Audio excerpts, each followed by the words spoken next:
16 सोमवार व्रत कथा। भगवान शिव अपनी पत्नी पार्वती के साथ एक बार घूमते हुए धरती के अमरावती शहर पहुंचे। वहां शिव जी का एक बड़ा सा मंदिर राजा ने बनवाया था। शिव पार्वती दोनों को वह मंदिर पसंद आया, इसलिए दोनों वहीं रहने लगे। कुछ दिनों बाद मां पार्वती ने भोलेनाथ से कहा, प्रभु, मुझे चौसर खेलने की इच्छा है। भगवान ने सारा इंतजाम किया और दोनों आराम से चौसर खेलने लगे। तभी वहां मंदिर के पुजारी आ गए। पुजारी को आता देख मां पार्वती ने पूछा, आप बताइए हम दोनों में से कौन यह खेल जीतेगा? जवाब में उन्होंने कहा, महादेव ही जीतेंगे। जैसे ही चौसर का खेल खत्म होने लगा तो पार्वती मां जीत गईं। माता पार्वती ने पुजारी की बात गलत साबित होने पर उन्हें झूठ बोलने की सजा के रूप में श्राप देकर कोढ़ी बना दिया। फिर पार्वती शिव जी के साथ कैलाश लौट गईं।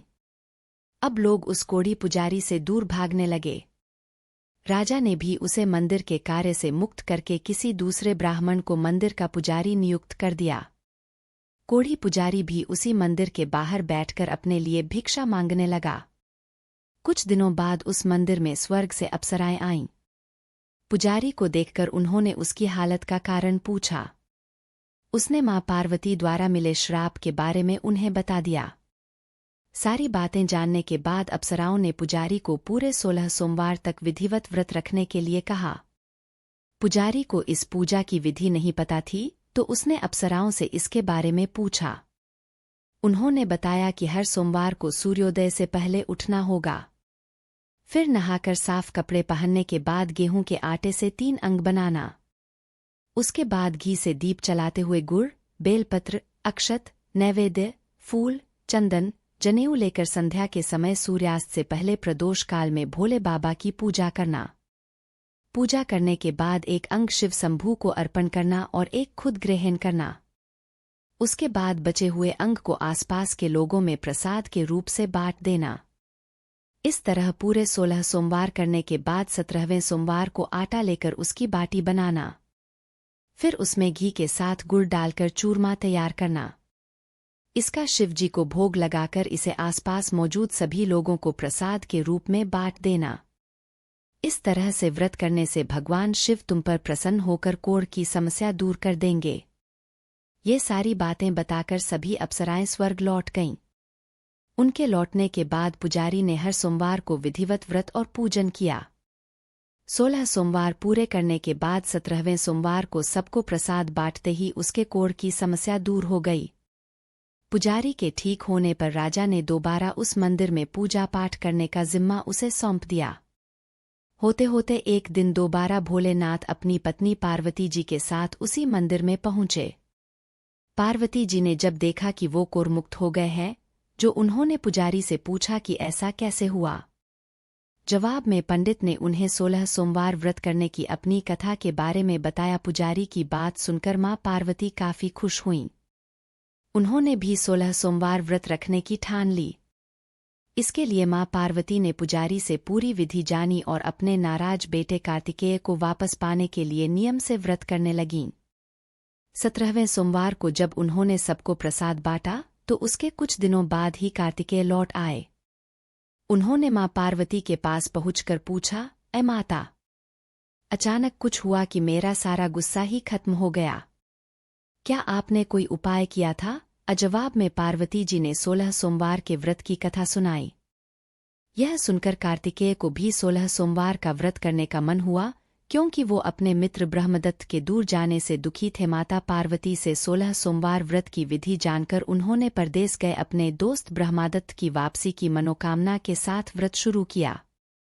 पूरे 16 सोमवार व्रत करने और उसके विधि विधान से समापन करने के कुछ ही दिन बाद कार्तिकेय का दोस्त लौट आया। वापस आने के बाद ब्रह्मदत्त ने कार्तिकेय से पूछा, आखिर ऐसा क्या किया तुमने कि मेरा मन बदल गया? मैं बिल्कुल भी वापस आना नहीं चाहता था, लेकिन एकदम तुम्हारा ख्याल आया और मैं लौट आया। कार्तिकेय ने भी अपने दोस्त ब्रह्मदत्त को 16 सोमवार व्रत की महिमा के बारे में बताया। इसके बारे में जानने के बाद ब्रह्मदत्त ने भी व्रत रखना शुरू कर दिया। व्रत खत्म होते ही वह अपने दोस्त कार्तिकेय से विदा लेकर यात्रा पर निकल गया। दूसरे नगर पहुंचते ही बृहदत्त को पता चला कि राजा हर्षवर्धन ने अपनी बेटी गुंजन के विवाह के लिए स्वयंवर रखा है। राजा की प्रतिज्ञा है कि उनकी हथिनी जिस भी लड़के के गले में माला डालेगी वही उसकी बेटी से विवाह करेगा। उत्सुक होकर ब्राह्मण भी महल पहुंच गए। वहां कई सारे राजकुमार थे। उसी वक्त हथिनी ने अपने सूंड में माला उठाई और ब्रह्मादत्त के गले में डाल दी। राजा ने अपनी प्रतिज्ञा को पूरा करने के लिए ब्राह्मण ब्रह्मादित्य से अपनी बेटी का विवाह करवा दिया। शादी के बाद ब्राह्मण से उसकी पत्नी ने पूछा, आखिर आपने ऐसा कौन सा अच्छा कार्य किया था कि हथिनी ने सबको छोड़कर आपको मेरे लिए चुना? ब्रह्मादत्त ने उसे 16 सोमवार व्रत के बारे में बताया। राजकुमारी ने यह सब जानने के बाद अपने पति से विधि पूछकर व्रत करना शुरू कर दिया। व्रत के समापन के बाद उसे एक सुंदर सा बेटा हुआ जिसका नाम गोपाल रखा गया। गोपाल जब बड़ा हुआ तो उसने अपनी माँ से पूछा, आखिर मैं आपके ही घर पैदा क्यों हुआ? कौन सा शुभ कर्म आपने किया था? गोपाल को उसकी माँ गुंजन ने 16 सोमवार व्रत कथा सुनाई। गोपाल ने भी शिव भगवान की महिमा जानने के बाद बड़े से राज्य को पाने की चाह में 16 सोमवार व्रत रखना शुरू कर दिया। व्रत पूरा होते ही एक दिन पास के ही राजा को गोपाल पसंद आ गया। उन्होंने अपनी बेटी मंगला से उसकी शादी करवा दी। कुछ ही दिनों बाद उस राजा का देहांत हो गया। अब गोपाल ही पूरा राज्य संभालने लगा। गोपाल ने भगवान शिव को धन्यवाद कहते हुए दोबारा 16 सोमवार का व्रत रखा। इसके समापन के दिन उसने अपनी पत्नी से सभी सामग्री पास के शिव मंदिर तक पहुंचने के लिए कहा। मंगला ने खुद जाने के बजाय पूजा की सामग्री कुछ सेवकों के हाथों मंदिर तक पहुंचा दी। उसी दौरान आकाशवाणी हुई, राजन, तुम्हारी पत्नी ने 16 सोमवार व्रत का आदर सम्मान नहीं किया। अब तुम उसे अपने महल से तुरंत निकाल दो, वरना तुम्हारा सब कुछ खत्म हो जाएगा। गोपाल ने अपनी पत्नी को अपना आदेश न मानने और भगवान शिव के अनादर के लिए महल से निकाल दिया। अब वह भूखी प्यासी दर-दर भटकने लगी। उसे जो भी सहारा देता उसका सब कुछ चौपट हो जाता था। एक दिन उसने एक बुढ़िया की सूत की गठरी को छुआ तो सारा सूत हवा में उड़ गया। फिर उसे एक तेनाली ने रहने के लिए घर दिया तो उसके सारे तेल के मटके खुद ब खुद टूटने लगे। ऐसी मनहूसियत को देखते हुए हर किसी ने उसे अपने यहाँ से निकाल दिया। अब उसकी कोई मदद नहीं करता था। प्यास के मारे जब वो किसी नदी के पास पानी पीने के लिए पहुंचती तो वो नदी सूख जाती। फिर एक दिन वह जंगल में पेड़ के नीचे छाव पाने के लिए बैठी। उसी वक्त वह पेड़ सूख गया। देखते ही देखते सारे हरे भरे पेड़ सूखने लगे। कुछ देर बाद वो एक तालाब में पहुंची।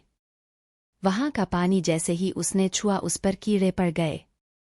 यह सब देखकर वो हैरान हो गई और उसी कीड़े वाले पानी को उसने पी लिया। भटकते भटकते एक दिन रानी पुजारी के पास पहुंची। उसे देखकर पुजारी समझ गया कि इसके साथ कुछ सही नहीं चल रहा है।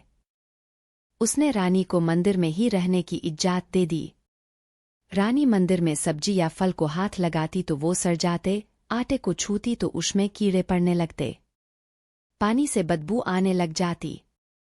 यह सब देखकर पुजारी ने कहा, लगता है तुमसे कोई बड़ा अपराध हुआ है जिससे नाराज होकर देवताओं ने तुम्हें दंड दिया है। इस बात के जवाब में रानी ने पुजारी को शिव की पूजा करने के लिए सामग्री से जुड़ी पूरी कहानी बता दी। यह बात जानने के बाद पुजारी बोले, तुम कल से ही 16 सोमवार का व्रत करना शुरू करो। इससे प्रसन्न होकर भोलेनाथ तुम्हें माफ कर देंगे। पुजारी से 16 सोमवार की विधि समझने के बाद अगले ही सोमवार से रानी से व्रत रखना शुरू कर दिया। पुजारी उसे हर सोमवार को व्रत कथा भी सुनाते थे। 17वें सोमवार को जैसे ही रानी ने अपने व्रत का समापन किया वैसे ही राजा को अपनी पत्नी की याद आई। उन्होंने अपने सैनिकों को उसकी खोज में भेजा और घर वापस लाने का आदेश दिया। सैनिकों को जब पता चला कि वो मंदिर में रह रही हैं तो उन्होंने रानी को अपने साथ चलने की प्रार्थना की। तभी पुजारी वहां पहुंचे और सैनिकों को वापस महल लौटने के लिए कहा। राजा को जब पता चला कि उसकी पत्नी मंदिर में है तो वो उसे लेने के लिए वहां पहुंचे। उन्होंने पुजारी से माफी मांगी और सब कुछ बताया। पुजारी ने भी कहा कि ये सब भोले का प्रकोप था। आप अपनी पत्नी को ले जाइए। राजा और रानी के महल पहुंचते ही वहां खुशियां मनाई जाने लगीं। खुशी के मारे राजा ने पूरे नगर में मिठाई बंटवाई और ब्राह्मण व निर्धनों को खूब दान दिया। अब रानी महल में भगवान शिव की पूजा और 16 सोमवार का व्रत रखते हुए खुशी खुशी रहने लगी। कहानी से सीख, कहे गए कार्य को ठीक ढंग से करना चाहिए, खासकर पूजा अर्चना को, अन्यथा नकारात्मक परिणाम भुगतने पड़ सकते हैं।